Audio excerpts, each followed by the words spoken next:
Hey everyone, what's up? It's Blue here, and this time we've got a Modern Warfare. That's right, a Call of Duty video, as the Call of Duty Modern Warfare game has been released now for about a week, maybe two. I don't know, I lose track of my days and time all the time. But today we're going to be talking about some of the guns that we think will be very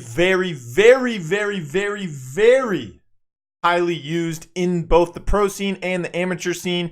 You know, we take a look back at Call of Duty Black Ops 4, and there were some guns that people just used all of the time, like the SOG. Once that update came out, the SOG became like the sub to use. No one really looked at any other submachine gun after that, and we saw the SOG be so highly used by pretty much all the pros.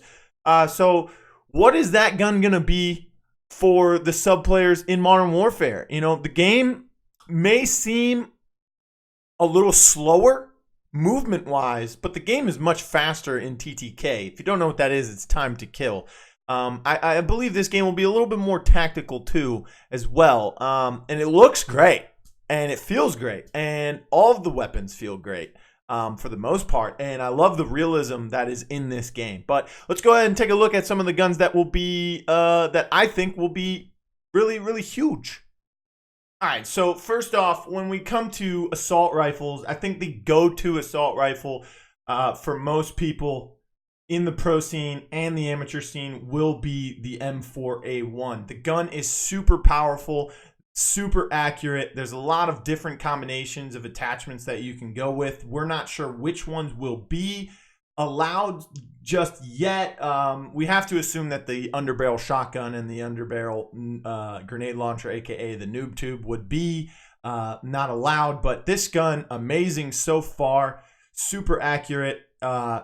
The recoil is not too bad either, especially when you outfit it with some grips or maybe something to help with the recoil, maybe fully kit it for the recoil or not. Distance, the damage over distance is very well balanced, and this gun it feels great, looks great, and it does its job pretty fantastically. So that would be the number one AR that we think people will be using so far, which is the M4A1 assault rifle. Again, looks great, feels great, and it has really good damage, especially at a distance. Is there another AR that we could see going in? Yeah, definitely. We could see the AK-47, but just like its cousin that was in Black Ops 4, it kind of was GA'd, which is gentleman's agreement to not use it. Some people said that it wasn't GA'd. Some people said that it was. But after only seeing it about once, and that was in the open bracket amateurs at a LAN, then I have to think that we won't see the AK-47 here, but could be different.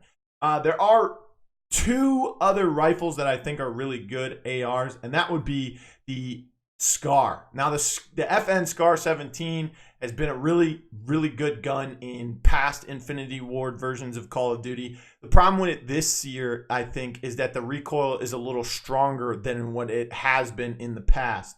And not only that, it provides a lot of kick. And one of the big things about the Scar, as well as if you go all the way back to the ACR, was its pinpoint accuracy. And its ability to laser shots into the enemy. This time you can still do that, but you have to put a lot into the attachments, take some of that recoil out, as the Scar, to me, feels like it has more recoil than it ever has before. So we could see this gun, but I think it's highly unlikely. The other gun that could be a sleeper, of course, is the Odin.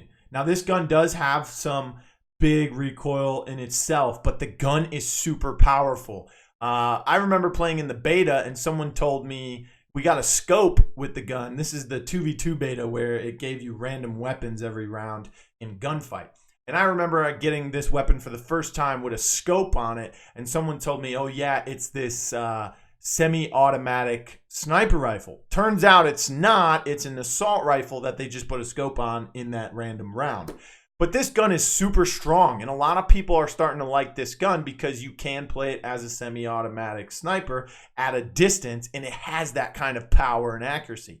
You can also use it as fully auto and get up close to someone and just pound the bullets into them as well. So this gun feels great as well. Could we see it in the pro scene? Maybe. I think it'll be one of those niche picks.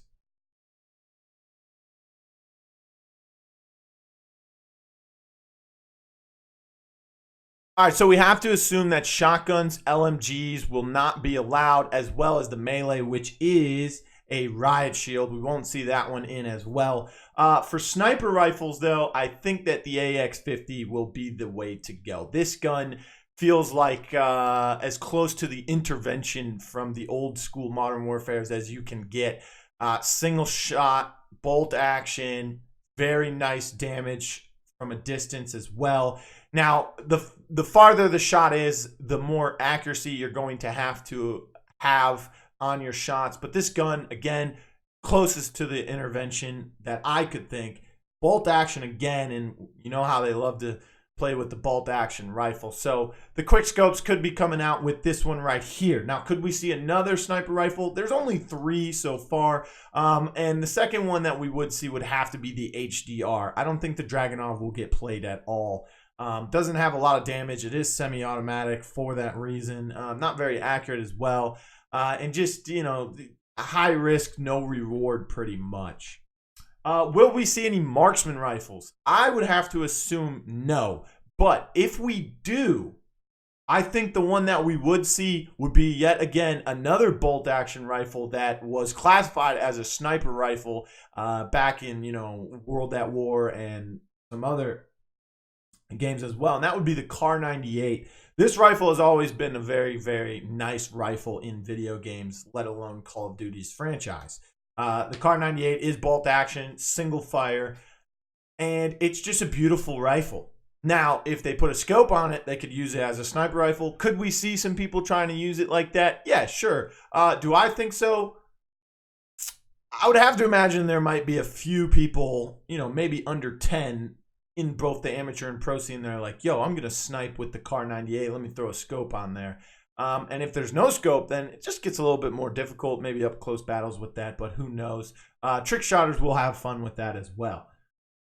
When it comes to SMGs, this is the one where things get a little complicated because personally, I think the AUG is very nice, but because of the other options that I'm going to list, it doesn't seem likely that this gun will be chosen, as well as the P90.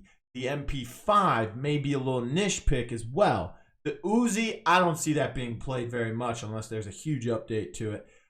It does have nice recoil, but the MP5 is the one. Sorry, excuse me. I'm totally losing my mind. It's the MP7 that I think needs an update, and I've seen some people using it and to some success.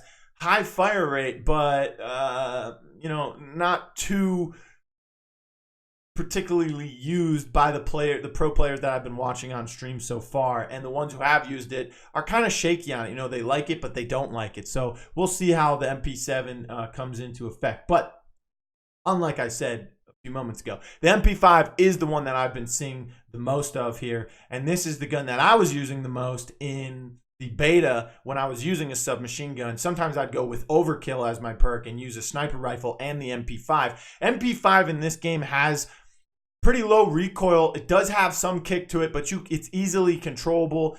And not only that, you can use this gun at a far distance. A lot of times submachine guns, you can't do that. And sometimes when you are able to use a submachine gun as if it's an AR from a good amount of distance, then that really sets it apart from the rest of the submachine guns. And I think that the MP5 will be the one to use.